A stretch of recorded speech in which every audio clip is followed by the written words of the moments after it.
Hello there and welcome back to my channel, Garden of Mirth. Today I'm going to show you how I make biscuits and sausage gravy.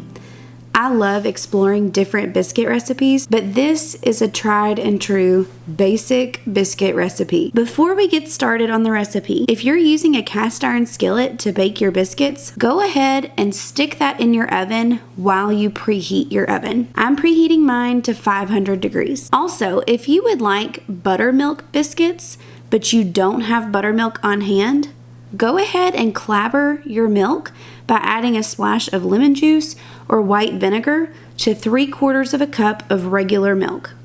If you want to use regular milk in these biscuits instead of buttermilk, that also works just fine.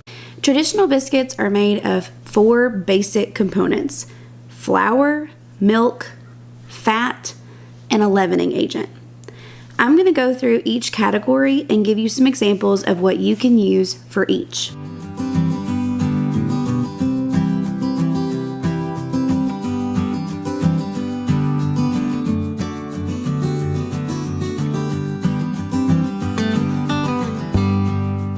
To start, you need 2 cups of flour. To make it super simple, go ahead and use self-rising flour. White Lily is my favorite. That's what my granny used when I was growing up, and so that's what I prefer.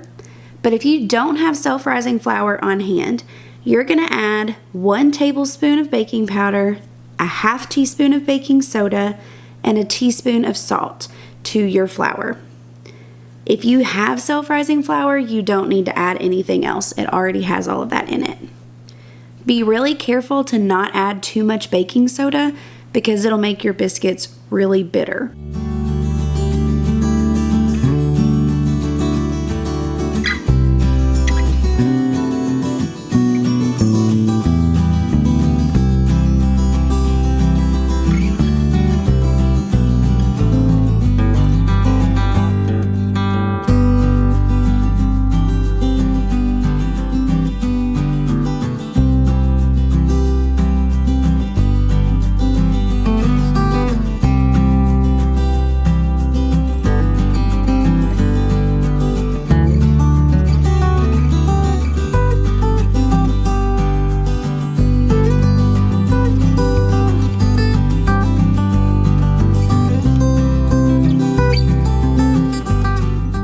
Once you have your flour added to your bowl, you need to choose which fat you'd like to use. Today, I'm going to use lard. You can also use cold butter, shortening, or even heavy whipping cream. I have a recipe in my free ebook on my blog for 2 ingredient biscuits using heavy whipping cream. That's a totally different process, so if you choose to use heavy whipping cream, go to my blog and grab that recipe and follow those instructions.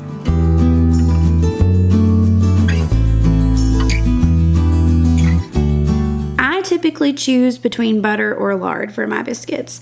My granny always used Crisco shortening in hers, and they are absolutely delicious. I just prefer to not have that many vegetable oil products in my kitchen.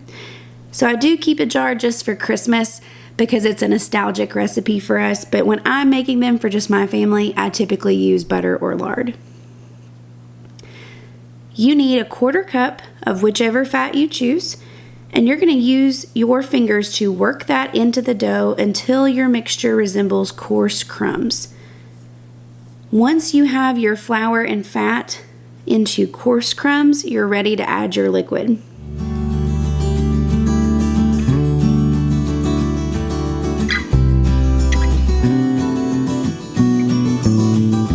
Make a well in your flour with your hands and pour in your 3/4 of a cup of milk or buttermilk. If you don't have buttermilk on hand, earlier I said to clabber your milk with some lemon juice or white vinegar and let it sit. That is your buttermilk substitute.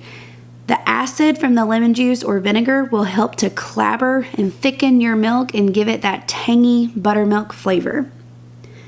Buttermilk is not something I use a lot, so instead of buying it and letting some of it go to waste, I just make my own substitute when I want it for something like biscuits. My granny always just used regular milk, so that's what I typically do as well. Use your hand or a Danish dough whisk and mix together the mixture until it's just combined.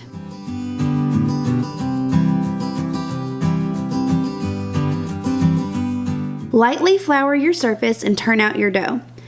Using your hands and a little extra flour, press your dough together and flatten out your dough until it's about an inch thick.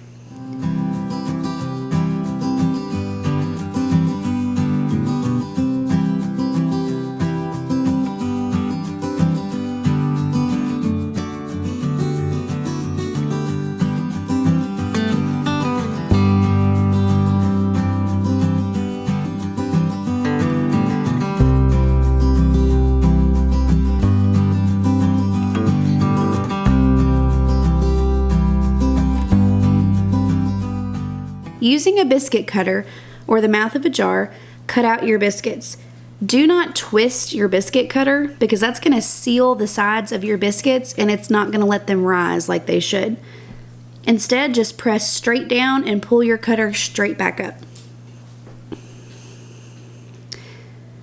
I was lucky enough to inherit one of my granny's biscuit cutters when she passed away. While to most people this just looks like an old tin can sawed in half, to me it's one of the most valuable items I own. This tin can cut out more biscuits for her family than most people will ever make in a lifetime.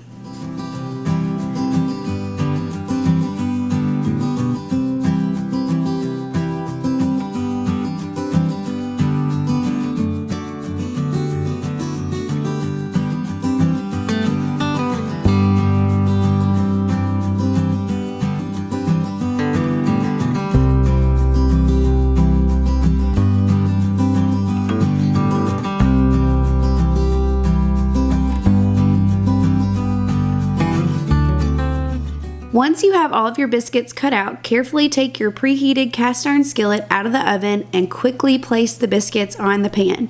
Because it's hot, they're going to start cooking immediately.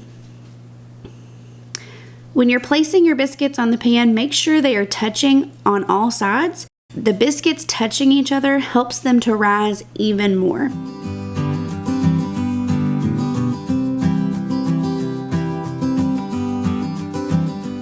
Put the skillet back in the oven and bake for 8 to 10 minutes or until golden brown. This is highly dependent on your oven, so watch them closely.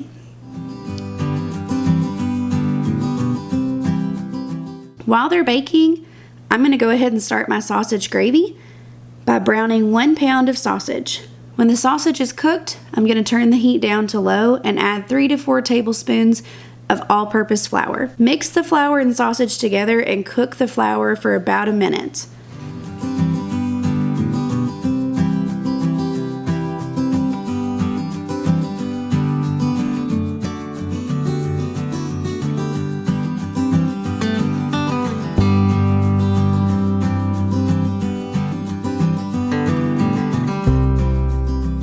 Slowly add in about 3 cups of milk, stirring constantly to avoid scalding the milk. Season with salt and pepper according to taste. This is a super simple gravy recipe. I typically don't measure it when I'm just making it on the fly, but these are roundabout measurements that'll help you get started. This truly is such a simple biscuit recipe, but it makes the most wonderfully fluffy biscuits. Perfect for topping with homemade sausage gravy or just a pat of butter. If you enjoyed today's video, please consider subscribing to our channel and sharing with your friends and family. Follow along with us here on YouTube, Instagram, and our blog, gardenofmirth.com, for more from-scratch cooking, gardening, and keeping a cozy home. Until next time, bye friends.